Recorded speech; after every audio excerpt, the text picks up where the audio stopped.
আসসালামু আলাইকুম সবাইকে। আজ আমরা দেখব বুধের কারকতা।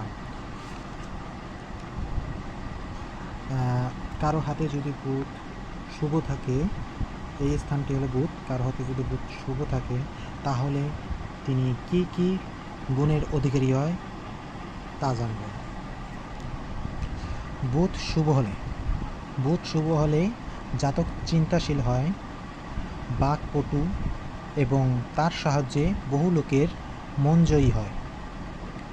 তারা কল্পনাবিলাসী হয়, প্রতিভাশালী হয়, উচ্চ স্তরের চিন্তা এবং বুদ্ধিমান হয়।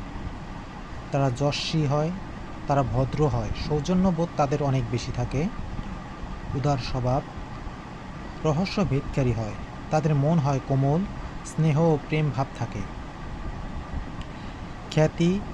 আবিষ্কারে খ্যাতি ও প্রচণ্ড বুদ্ধিশালী হয়। সাহিত্যে, রাজনীতি, শিক্ষা বিষয়ে সাফল্য লাভ করে।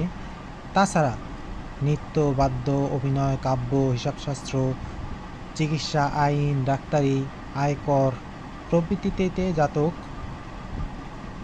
প্রচুর সুনাম অর্জন করে এবং লটারি ও জুয়াতে তারা অর্থ উপার্জন করে।